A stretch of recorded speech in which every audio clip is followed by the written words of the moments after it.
Hi, Jim Ziegler, the Alpha Dawg, and we've got another exciting broadcast for you today. The Dawg Pound posse is all revved up.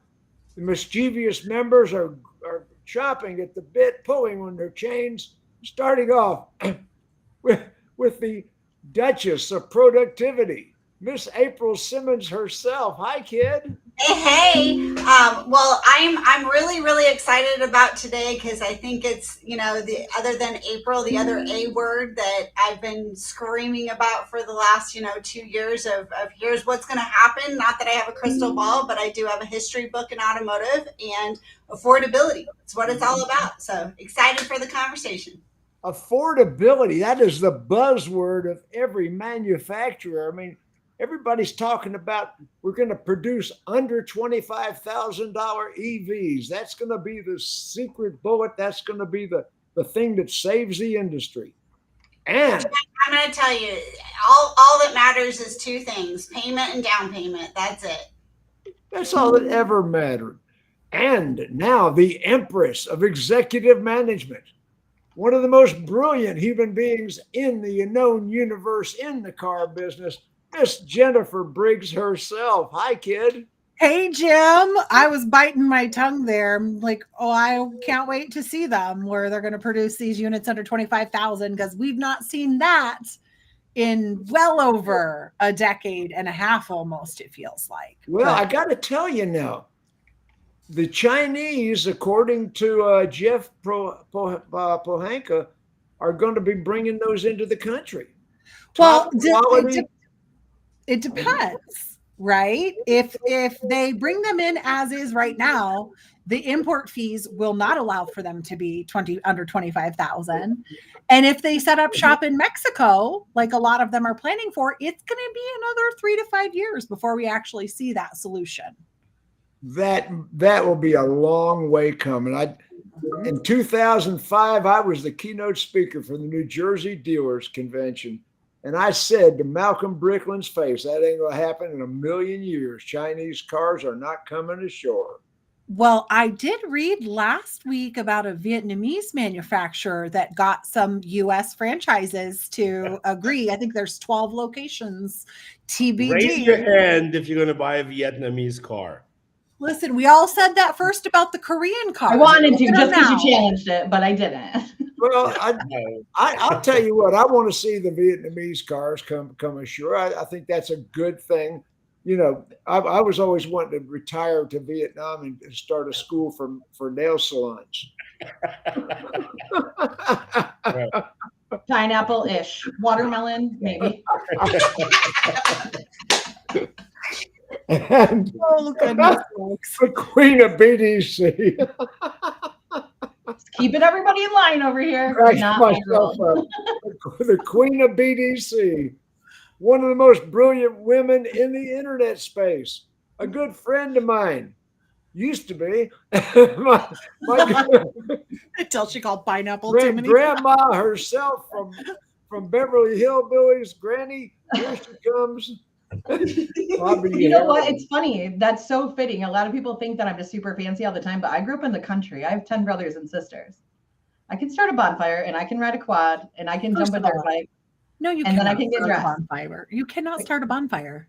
I'm getting so much better at it. Okay, Jennifer starts the bonfire. But look, I can build the teepee thing. It's just I didn't get that badge in Girl Scouts. So it's really cool. Yeah, you could be on Naked and Afraid. You would be on TV. I would die. I don't even like to be like. No, I don't like. No, I don't want to be out there with all that. Ooh, I see those people. Debbie and I are addicted to that show. Naked and Afraid. We watch. Yeah. I live the lifestyle I live because I want to be able to call pest control. I'm not taking snakes out on my own. Those bugs bite the heck out of those people. That's terrible. Yeah, and I'm not into that. Direct from Moscow, Russia himself. Mad Cossack. I got that correct. The Mad Cossack, the curmudgeon himself, the sleeper cell from Russia, my good friend, Max Zanan.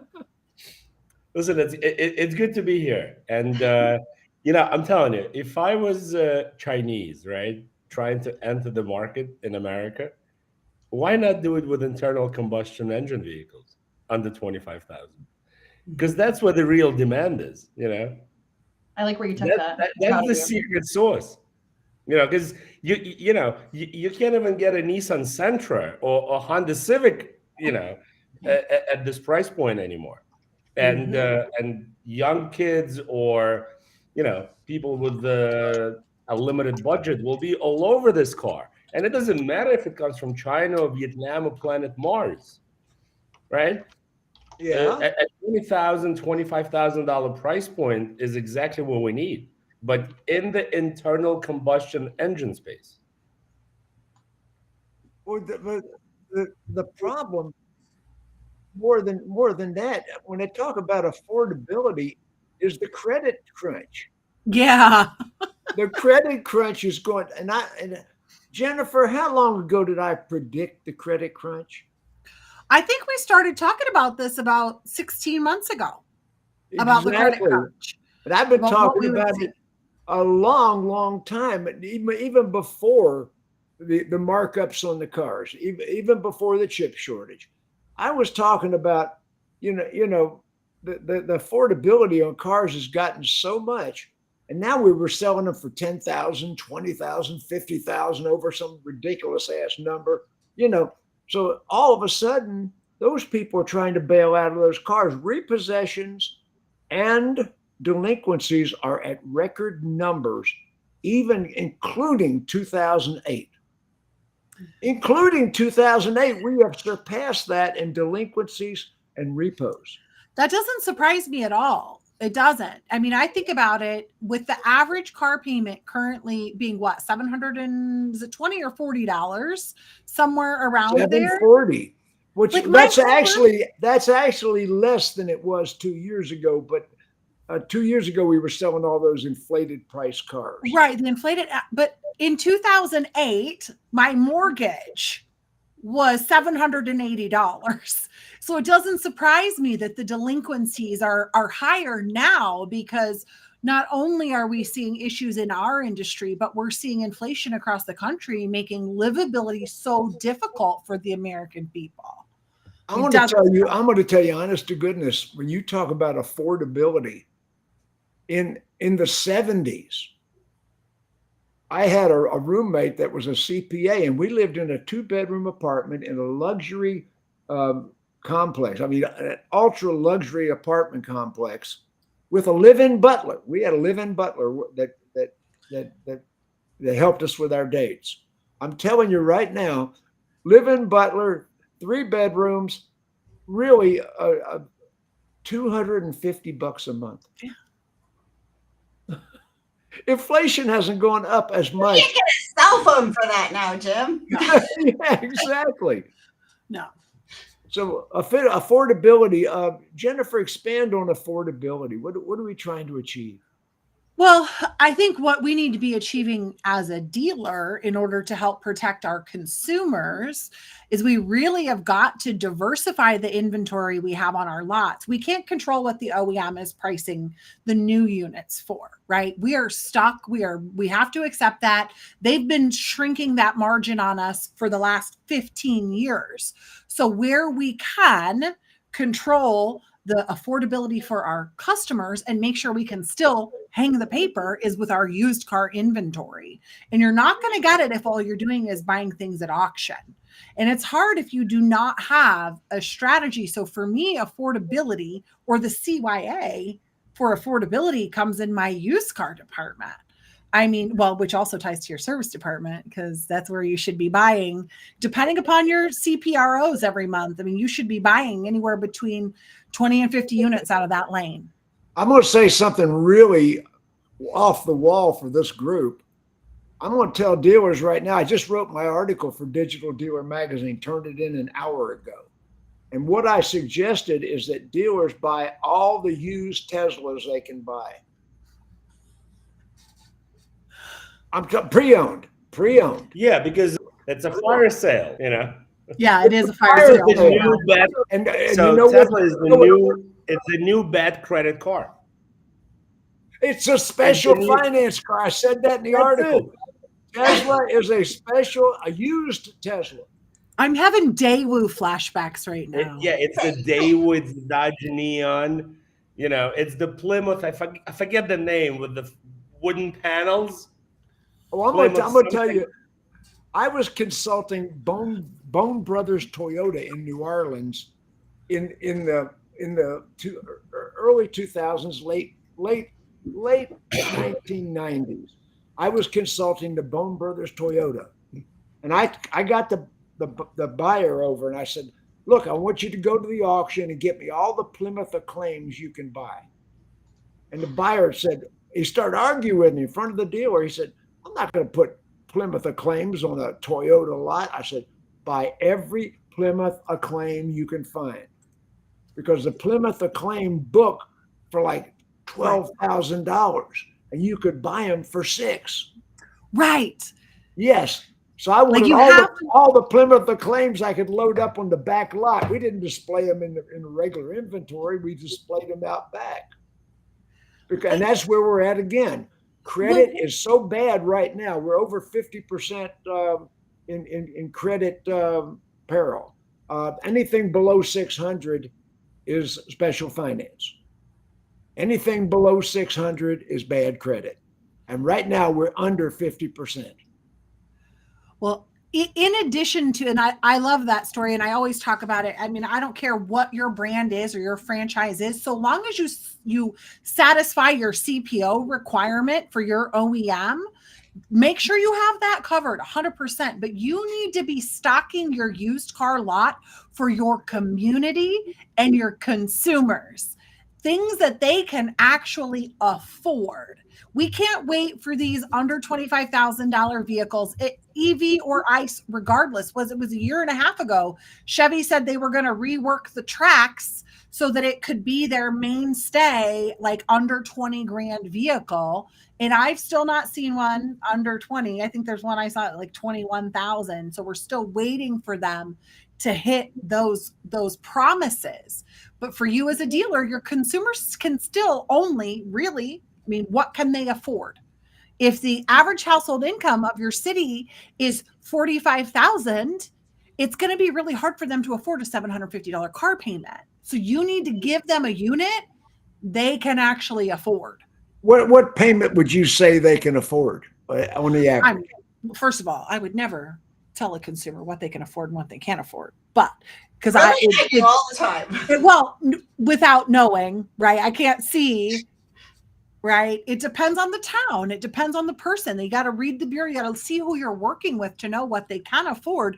But if you don't have those kind of cars on your lot, you're SOL. And everyone's like, oh, well, it costs too much to get them at auction, Jennifer, or they're tied up in recon, or I can't get the parts. I mean, I've heard every excuse under the sun as to why we can't have affordable used to switch our customers to if we can't get them bought on a new car, or to just pitch if they're, I'm going to tell you what, managers today don't even think switch. They don't get it. That drives me crazy. Come on, jump in there, April. Jump in there. So first of all, I have one question for you, Jim, on this idea of buying all these Teslas on fire sale for the purpose of the subprime. My concern is this: if I look at how long EVs are sitting on lots right now, and a lot of it has to do with affordability, but the other concern I would have is because of said fire sale and how fast the values are dropping, how quickly is it going to be before those books catch up and you're actually sitting on a problem? So while I agree with you and I hear where you're at, I would much prefer buying. They lose more than 30% first year. Yeah, but if the purpose of using it for a secondary customer is because what I can buy it for versus the book is the purpose of that, right?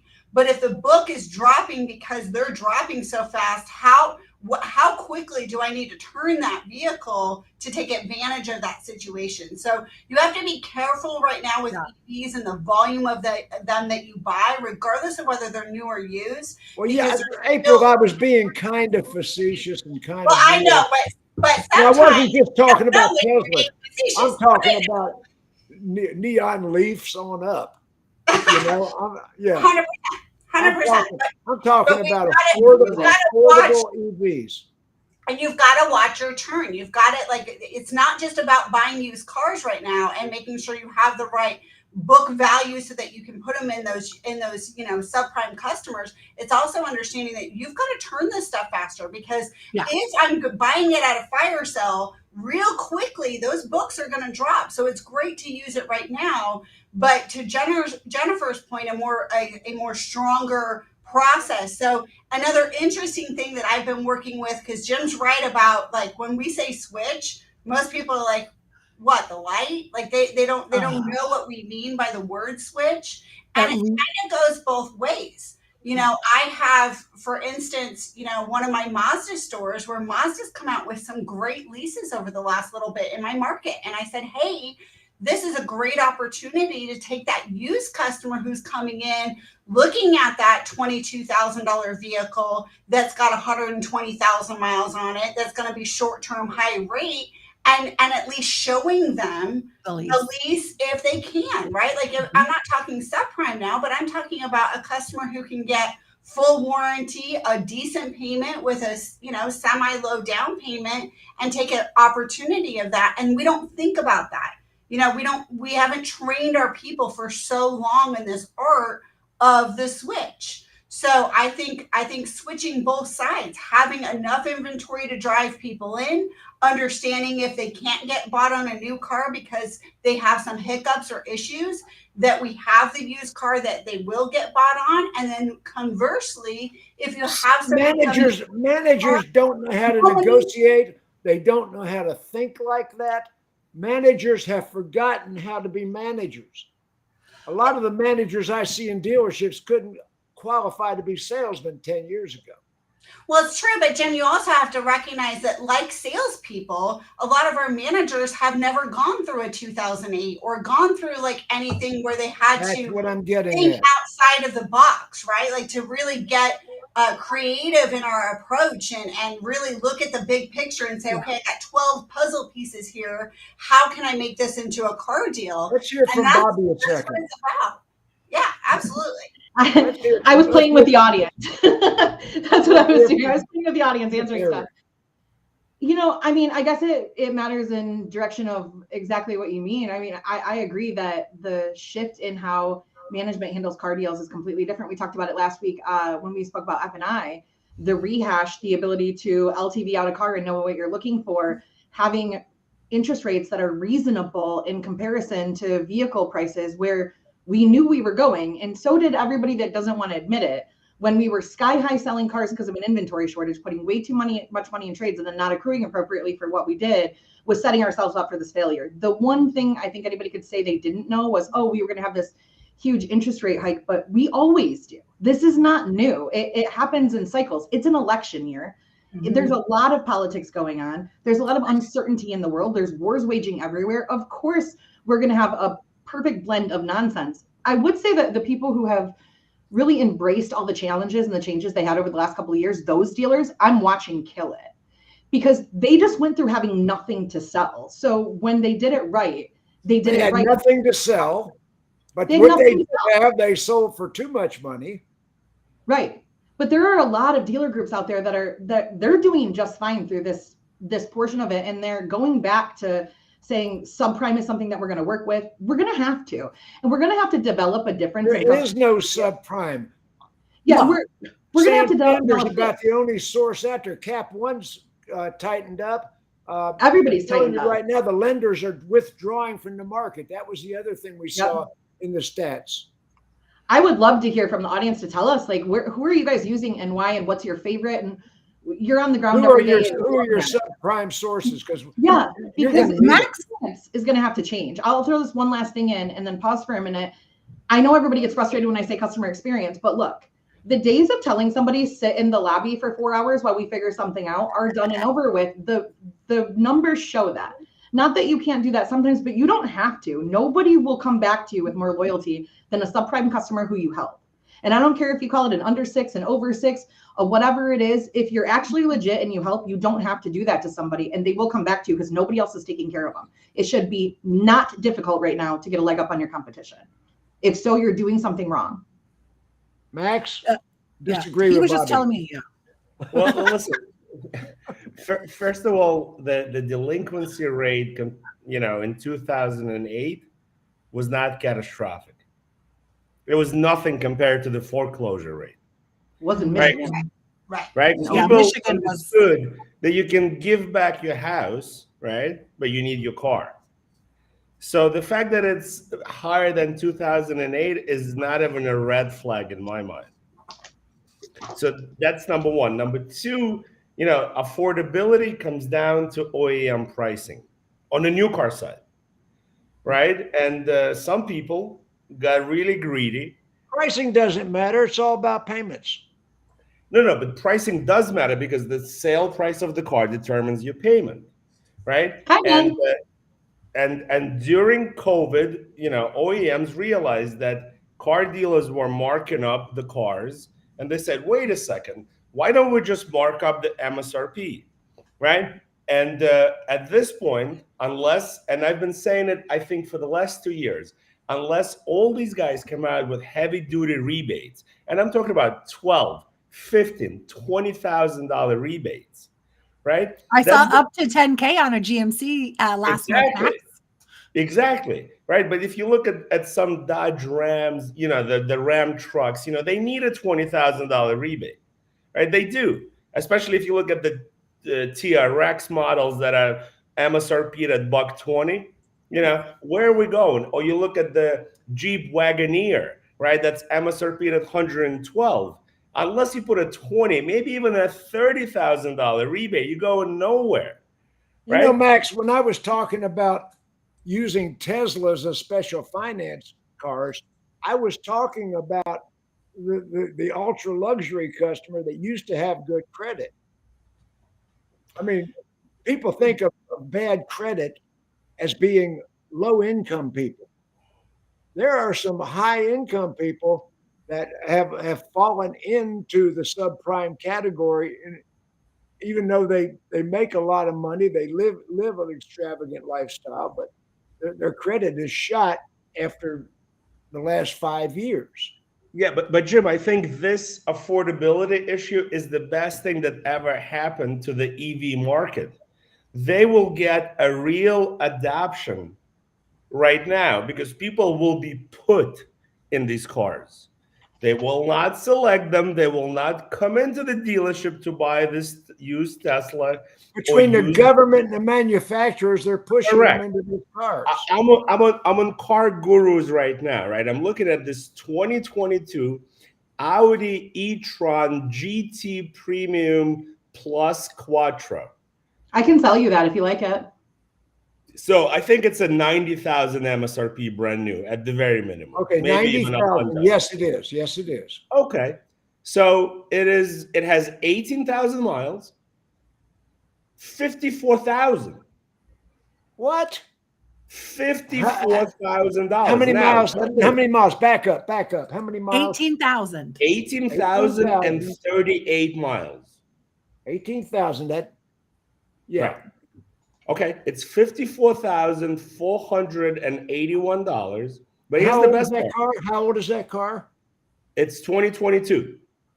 Exactly. So it's a 2-year-old vehicle. Right. So the mileage is in line.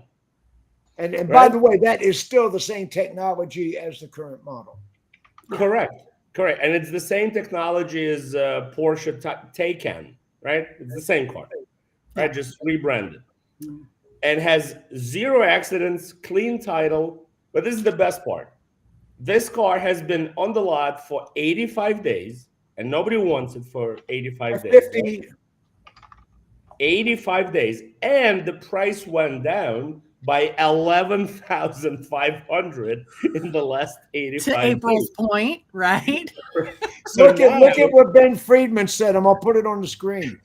Hi, Ben Friedman. We love you.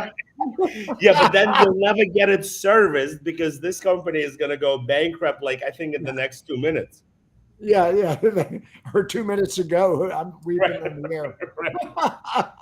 Well, I mean, at the end of the day, right, it's back to the basics, and we talk about back to the basics, but Ben's right. They're looking at debt to income. We're looking at payment to income. We're looking at all of those things.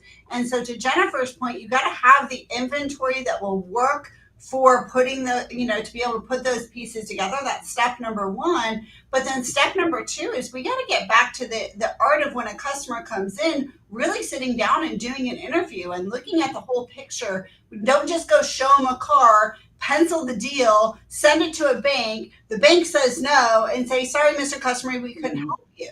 Like you have to do the deal a little bit. Oh, but better. AI is going to do that for us. Well, that's listen. Oh, Jim, you just like to fire me up. All the I'm acronyms, telling you.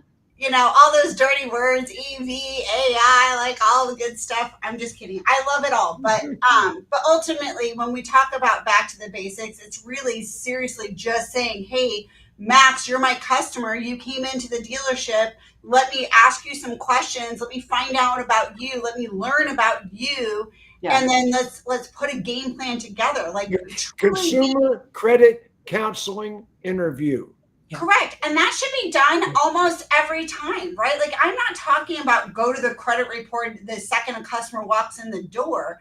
What I'm talking about is going back to actually asking enough qualifying questions so that I show you the right automobile for you for your affordability. That's what it's about. And I don't care whether you're an 800 credit score or you're a 500 credit score. What I'm seeing is no qualifying questions anymore. Customer walks in the door, says, I'm here to look at XYZ vehicle, and boom, we go out and look at XYZ. The F&I managers don't know how to structure a deal.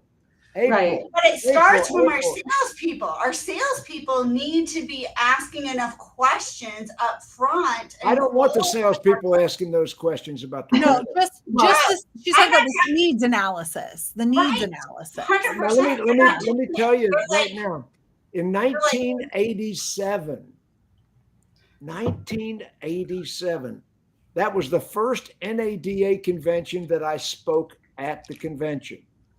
I received the highest grades at that convention for workshop speakers, and I was talking about a subject, how to interview the customers. And the reason I got such high ratings on that speech is nobody had ever seen that technique before. That was brand new to the industry, and I was teaching it in 1987, but they don't know it in 2024. No, they don't know it because people are so big on the because I said so thing.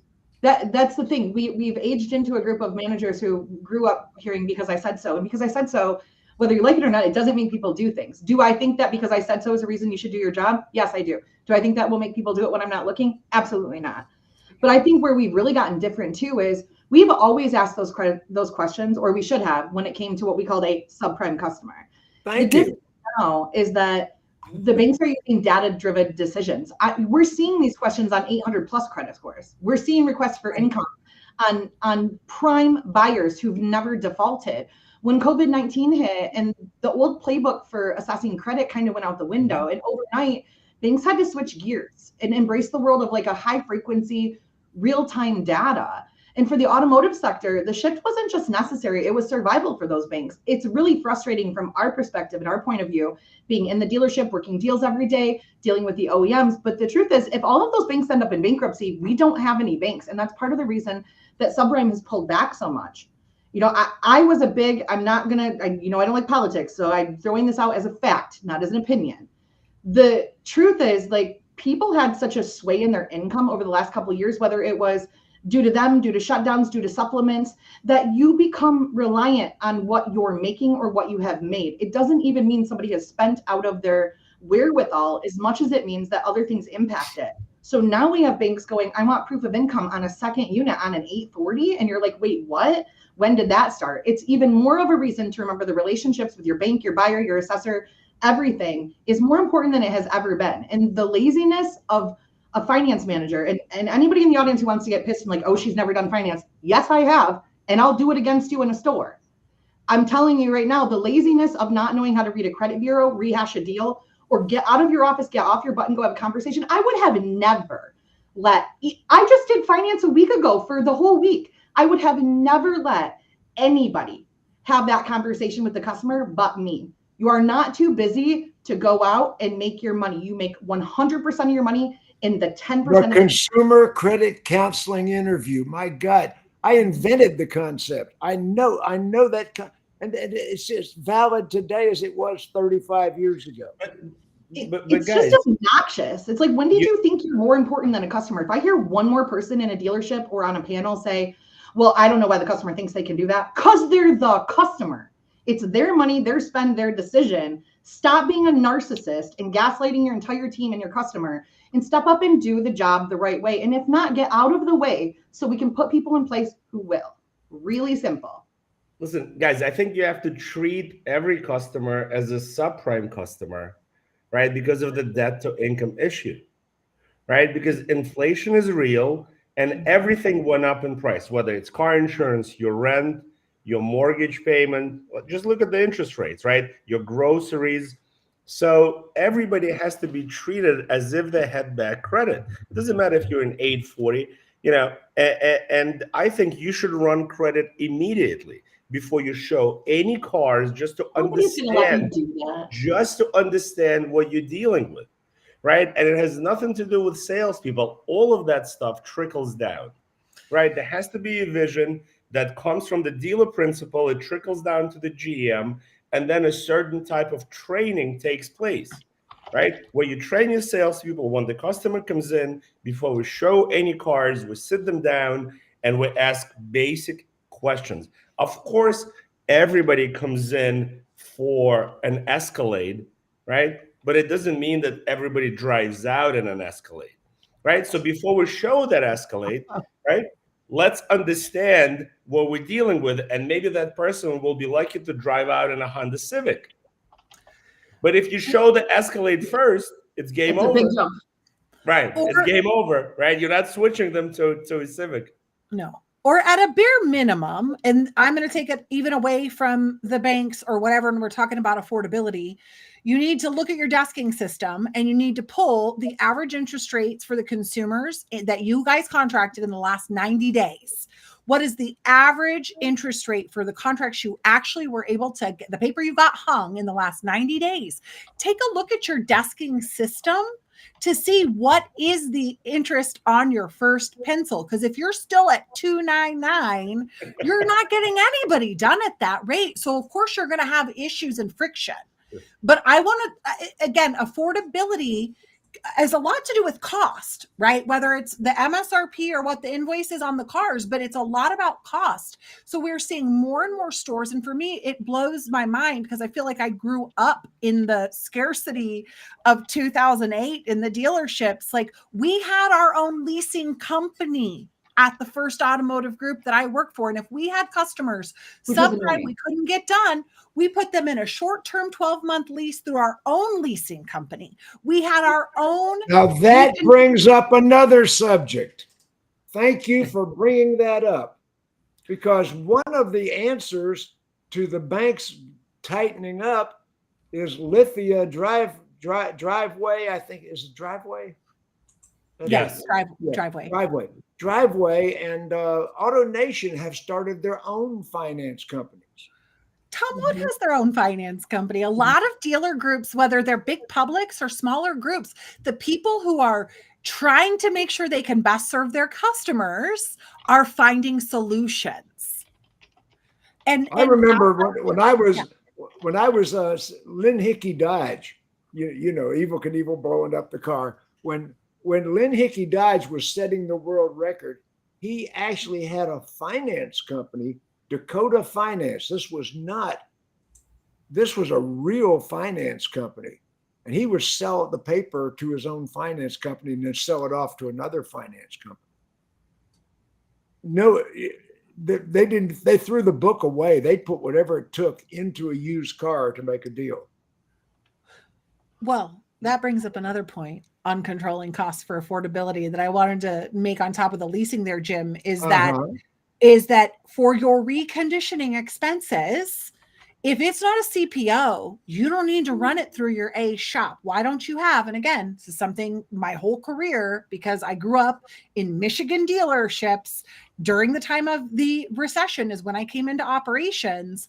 We had a we owned the company, so it wasn't like we were subletting it. You know, it was from one pocket of the dealer to the other pocket, a offsite service center. It was just like a mile down the road. And if it was not a CPO unit, it ran through and that was my first service center I ever got to run. It ran through there. And so if you're not controlling your costs, if you can't afford to do that, you really need to take a look at what's happening in your service department. And maybe that's how you're training your techs.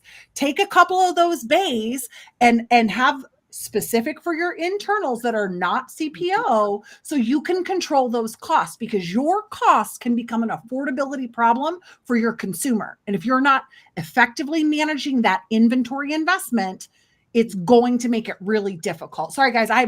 Sorry. The former accounting lady gets real fired up about affordability. Well, Max wanted to jump in on that. Get it, Max. I think Bobbie was asking, what banks are people are using. And I actually had an hour-long conversation with Jennifer before the broadcast. So first I want to say, guys, if you ever need help, with the stuff that a normal type A personality in a car dealership cannot process, right? I would pay anything to Jennifer to handle that.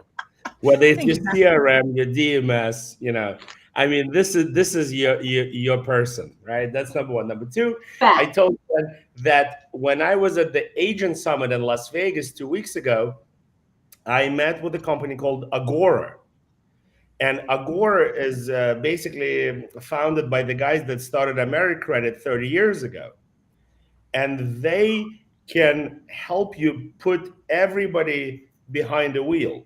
They don't care if it's a 0 credit score, 300 credit score, TIN number, as long as you have normal STIPs, proof of income, proof of residence, and proof of insurance, everybody drives. And they advance up to, I think, 135, 145% LTV, which is bananas, right? That is bananas. Is that with back one? Is that just front? Can I get like a plus gap? No, this is out of the door. Out of the door. I just need to clarify for out of the door, not the front end. But still, that 145% out of the door is way better than 105 that you get from Santander or Exeter, right? And they have 0 bank fees, right? So if you look at Santander, right, or where's the catch? Westlake, the bank fees will kill you, right? Mm-hmm. So it doesn't cost anything for the dealer to sign up. I don't work for Agora, guys. I don't get a commission from this. But I'm telling you, sign up with Agora, put people, in cars, make some real money, and it's a good solution in this environment. This guy just asked this. Yeah. Right. No fees. It feels like there's a catch.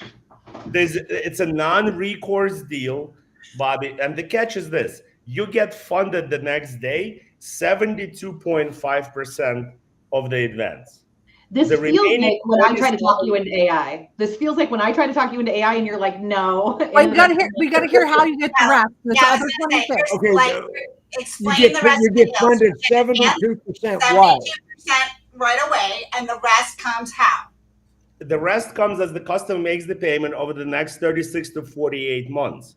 But if you look at simple math and you take 72.5% of 145% LTV, it'll be greater than 100% advance from a subprime bank with a bank fee. You're still going to come out ahead of the game. Your job is to figure out how to compensate the finance manager on all the F&I products that they will sell to back into the 130 or 145% LTV that comes later. That's the real trick. Okay. I see it now. Okay, good. And I don't disagree with what you're saying where 130% could be more, but I can think of 50 dealers, including indies, which is what I really think of with that, where they don't accrue for that charge back and it does in fact become a fee. So as long as they're clear on it, because that feels very like our last bi-weekly payment conversation. Like it feels a little like, but we need options, right? So if you're willing to take desperate times require desperate measures. Well, that's true. Affordability is There's only one reason people buy a car, the monthly payment. They don't give a damn about the price. They don't care about the interest rate. They don't care about anything. None of that matters. What is the payment? And I want to down payment and down payment. There is right, because that down payment is our problem. Yeah, down payment is our problem, April. I bought my car because it passed itself. That was the only reason. Our problem. So I want to add into that whole reconfigure your desking conversation to what April had said, that if you have customers on used cars where that payment is higher than you like, and you have some awesome lease programs, or vice versa, I mean, your pencil, your presentation should be set up to show those things side by side. We have our retail payment and our lease, and people are used to that. And if you're not penciling that way, that's an issue. But you can also, on your used car, pencil in almost every desking system I have ever been in, add another unit. So why would you not put that Mazda lease right next to that used car like April was talking about? We talk about that no one's trained how to do it anymore. In my world, if you don't have staff that is trained, you teach your software to load their lips every single time. So why not add that in to your presentation, your pencil, and your desking software? Guys, think smarter and not harder. Isn't it funny? Listen, guys, I just want to address this comment. So if the car repos on the first payment, you're on the hook for the other 28%, right? I mean, maybe Justin has never done F&I in his life, but if your car repos on the first payment with a regular bank, you're on a hook for the first payment default for the entire loan. Yeah. Yes. You tell me which way you want to go. The entire loan or 28% that you've never gotten. Yeah, well, that's play on words for sure. Like I don't know Justin personally, but yeah, like there's some pretty strict rules, guys. That's why we don't take checks down for first payment or get more creative. It's in our. I want to point something out that I teach in my F&I schools. It's kind of interesting because everybody thinks in terms of 66 months, 72 months. You know, they think in 60 months. They don't think in odd months. We need to teach our F&I managers to add one payment at a time. One payment at a time. Don't go to from 66 to 72 months. Go to 67 months. Then try 68 months. Because all the rate sheets that you've got from the bank say up to 66 months, up to 72 months. Go in between months. Remember, 80% of a payment is dealer profit. Yeah. 80% of a payment, 20% the bank takes it. Well, no matter what the interest rate is, if you look over the 5-year APR, it goes 6-year APR goes about 20%. So the bank keeps about 20%, 80% is the dealer's money. So if you add, say, a $500 payment, you add one more payment, dealer gets $400. One more payment, you picked up $400 additional dollars in the deal. Just on a $500 payment. On a $900 payment or a $1,000 payment, you still picked up $800 by adding one more payment. Does everybody got that? Mm-hmm. Yeah. I mean, I learned it in your F&I class. Yeah, you did. Here's a scale. Like F&I managers jump at 6-month increments. They don't know you can go in between. It's a sales BDC pro tip, guys. Real simple. F&I can do it too. This is the simplest thing ever. In all the stores that I look at, work with, stand in front of on stages, people ask me questions. They say things like, well, you know, we follow up with the customer for this long when they've been in the showroom and they didn't buy for this long, which is malarkey because it's usually like 3 days, if that. But the truth is, if you're dealing with what everybody is dealing with right now, customers are getting a reality check everywhere they go and everybody they talk to. So don't be afraid to give numbers and talk about things. And people are like, well, then they have the numbers. They have the numbers anyways. We've had this conversation. But if the customer if you can't close them on a $700 payment because genuinely they're like, I'm out and this is just what it's going to be, don't give up on that customer who's getting a no everywhere else. Hold the relationship, say hello. And when a reality check is given enough times, you don't have to work as hard to close it. I'm not saying don't try to close the deal on the first time. I'm saying don't give up when it's not as easy as you wish it would be. And you'll be amazed by the result that you end up having. You will be amazed by how far a conversation goes when you treat somebody as if they matter. Bobbie, the best reality check is to run their credit, whip out a red marker, and go line by line. Max, if you told me that you wanted to run my credit before I could drive a car, I would tell you exactly where to go pound sand. And I am like the ideal client when it comes to it. But I'll tell you what, you're not the regular customer. We get creative on that now. Like we can. It doesn't matter what you would do. It doesn't matter what you would do. None of it. Right. Yeah. Hold on. Correct. It doesn't matter what I would do. But I do teach conversion for phone, for verbal, nonverbal, including in the showroom. And I'm telling you, you don't just say to a customer, I want to run your credit before it. I'm not saying that there aren't ways to do that, or conversations that could be had that make it make sense. But if you're going to treat a customer as if Bobbie, I would run your credit in under 5 minutes. I would run your credit in under 5 minutes. You know what? I triple dog dare you to try to close me, Max. Let's see what you got. This is the thing. It's not. I'm not saying it's about me. What I'm saying is you can't treat somebody in your overall process as if they don't matter, and then ask for something as important as their credit and think that they're going to give it to you. This is not a one-step process. Bobbie, they will give you the credit. I remember. I can recall dealerships.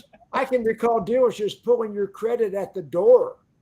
Yeah. Right. I mean, at the door. Remember the different colored balloons you would give them? Yes, I remember that. Balloon.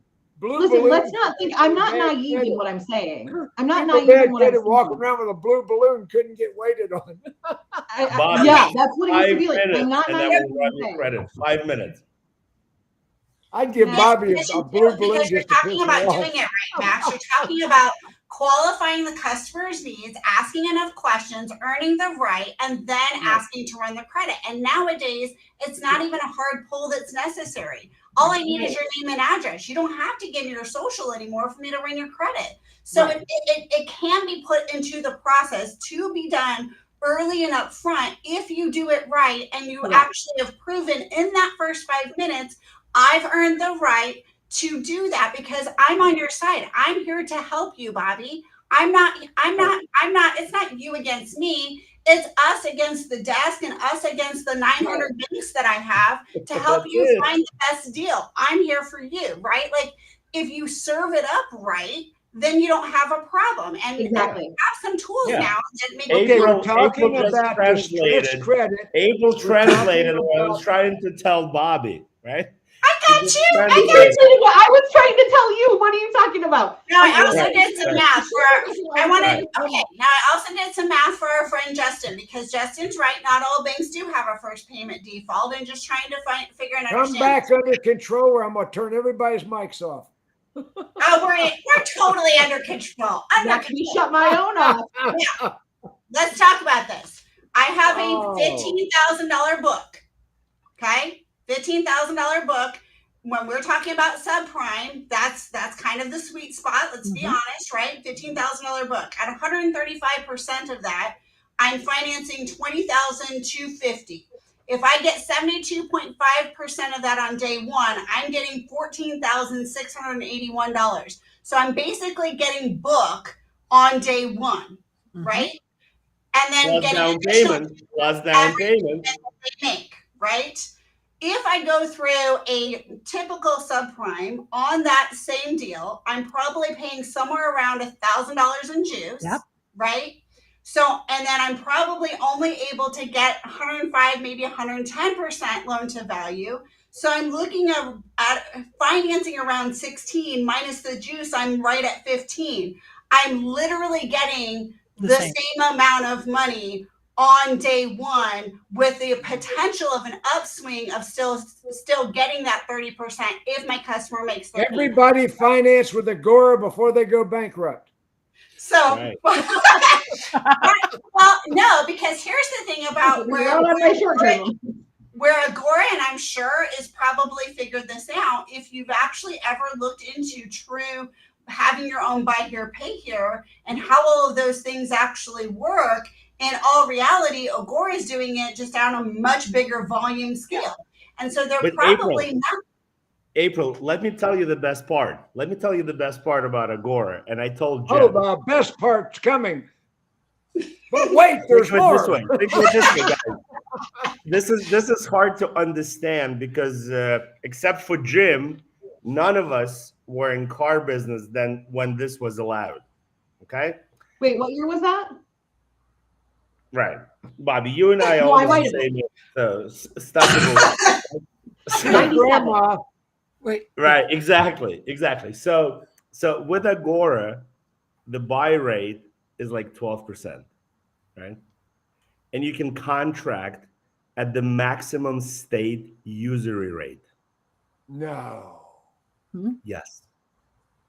So now, April, add the finance reserve rate to in that Georgia, deal. 17.6 APR. That's on Yep. new. That's on new. Used is up to 30%. Yep. Yep. Yeah. It changes the game. I was really impressed when I heard about it. Yeah, I'm telling you guys. Again, I don't work for Agora, but you have to be brain dead not to do it. Things that make you go, I'm Doesn't scheduling Agora a mean conversation. sheep's And I'll tell you how they do it, guys. It's really I wanna simple. know. They don't hold on to the paper like any other bank. They immediately repackage it, sell it on Wall Street, and transfer the risk. That's all it is. They make a couple of points, right? So they get the money at 10%, sell it to the dealer at 12%, then repackage it and sell it in tranches on Wall Street. They will not be gone tomorrow, guys. Do And it. then they turn around and they explain. make money every time. They make money in their collections. They make money in their repos when they turn around and resell that car. They make money. Like there's so many different layers. The unintended. And let me tell you who does. advantages. Let me tell you who does their collections to put your mind at ease. Westlake does their collections. Interesting. yeah. Westlake has pulled back tremendously. They're hardly financing anything. So if you Yeah, can't but get it they're very financed good at in Westlake, collections, Jim. Westlake knows how to collect. Yeah, that's really interesting. I mean, I think that is a real solution because and again, we keep talking about, 2008 and the last recession. I mean, again, we got real creative and it was crazy in Michigan. It was different than it was. And Bobbie can attest to that, than other parts of the country. Like we had to get extra creative. And that meant as the mortgage market was crashing, we actually, at the group I worked for, were hiring former mortgage people and opening buy here, pay here lots with the mortgage people. And we didn't hold that paper for the full term of what we were contracting people for. Like there are so many things. And if you don't want to have to figure out how to do your own buy here, pay here, why wouldn't you look at a company like Agora? Yeah. Right. You have all of the benefits of it. You guys got to be like Stephanie on the sideline, right? She's like, just do it before they're gone. That's all it is. Nobody's going to get married to them, right? Like Stephanie's into money. Well, even that nowadays, that's only 50-50 too. Everybody here seen my old friend Agora. I just looked around and they were gone. It's like they were founded in 2017 and they do use Westlake to handle their back-end operations, including customer service. So that's interesting. I want to look at it, but for the record, and you're welcome, Bobbie. You're welcome, Bobbie. Thank you, Max. This is why it's a pleasure to have you as a friend and a colleague. The things I learned from you, like Max doesn't like you. But Agora is actually registered in the United States as a company that's a data company. Agora Data is the actual name. Right up your alley, right? Right up your alley. Interesting fact AI and everything. They don't handle their back end operations. They don't handle their collections. Yeah, I would be definitely interested in looking at the opportunities that they have and hearing from some dealers who are using them. So if any of our audience is using them, like give us some feedback. This is why we're doing this. But the point is, Bobbie, I like how you tried to fact check me in real time. I did. Yeah, and I also have a cooler coffee mug than you. Look. Welcome to my world, Max. The point is, credit is drying up. Delinquencies are double what they were 5 years ago. Delinquencies and repossessions are at all-time records, even more than in the early mid-2000s. I'm telling you right now, we've got to find creative ways to put these deals together. And the manufacturers aren't helping. loading up these cars with every accessory and every luxury option. I mean, the manufacturers, they're every not repo helping is an at all. opportunity for a sale. It's all in how you look at it with a silver lining. Every repo is an opportunity to put a new dream in somebody's driveway. That's what I say. But right now, EVs are crashing hard. I mean, they're, as this whole panel predicted months and months ago, EVs are crashing. Yes. Yes. I mean, it's terrible.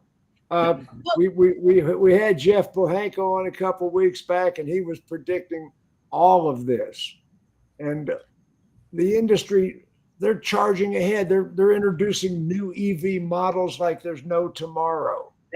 Automotive snooze. Every single page is about how wonderful EVs are.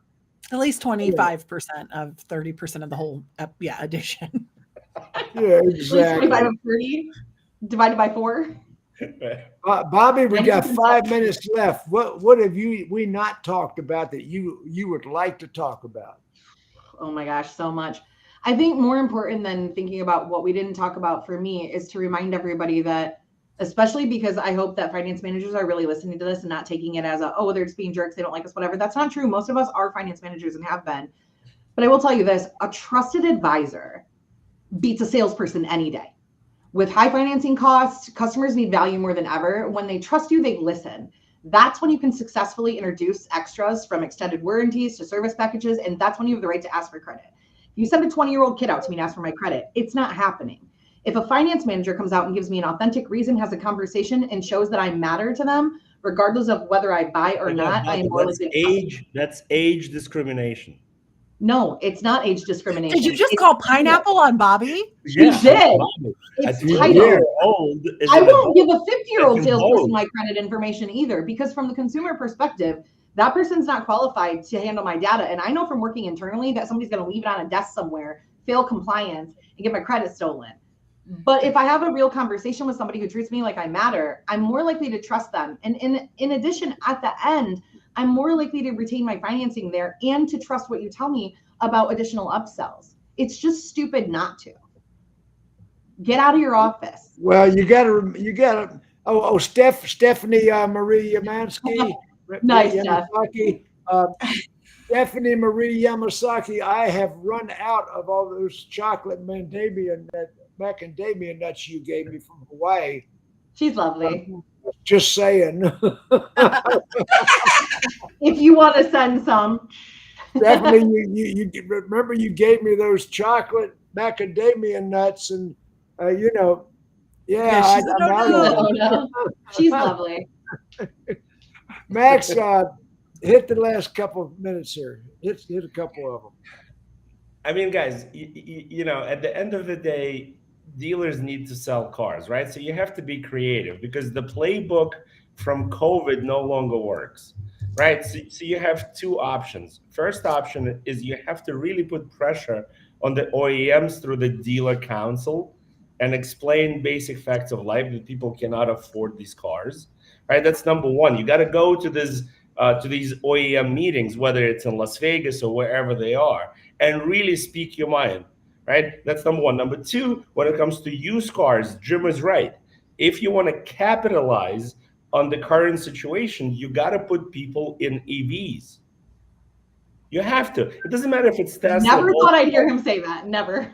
Oh, right. but economically, it makes sense. Right. Because at the end of the day, the dealer is there to make money. Nobody grew up thinking, oh, I can't wait to be dealer principal, right? We all wanted to be, firefighters and police officers, but then life happens, right? So if you chose to be dealer principal, you're in it to win it, and you can only win it by selling cars and then servicing these cars, right? That's it. There's no magic here. So what difference does it make to me?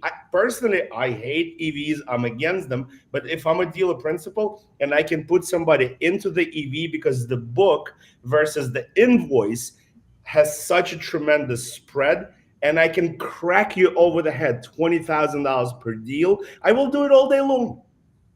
But you have to mind the days. Right. Just with any type of unit, and we've said this, if you don't have, I mean, now is the time to be investing, and your sales managers don't know how to do it. Okay, great. Hire an inventory manager that knows how to do it, and create a strategy that says 25% of my used lot is going to be my CPO, or 15%, whatever your OEM dictates. Then I'm going to have mainline. Then I'm going to have my club or caveman cars, like Max was just saying, crack them over the head, but come up with a strategy to protect your bottom Did he say crack him line. over the head? Did he say Yes, I that? can't wait. Yes, I'm yes, an I audience did. poll for who wants to see Max on a firefighter police calendar, because that explained a lot about his Okay, but Jennifer, real quick, turn nowadays isn't just about the book dropping, it's also about the interest on the flooring. So we gotta Absolutely. understand that there's Correct. two sides to that equation, and we have to turn. That's what we didn't talk about. I Guys, like we have 25. burned up an entire hour. What? Shocking. We have gone a complete hour. Guess what? I've got Corinne coming on. Karina is coming on the 22nd. Yeah. Okay. Awesome. Yeah. Yeah. Yes. We're going to share the information on that this week too, right? Karina Deal out of Pennsylvania. So excited. Fascinating. I'm trying to get Jane DeHaven on the same broadcast, but we got Karina Deal, and I'm trying to get Jane DeHaven. I'm going to check my email and see if Jane answered. So that's the 22nd of May. They've got some tremendous stories about strong women that prevailed over adversity. So anyway, everybody wave goodbye to the audience. I'm going to identify as a woman for that broadcast.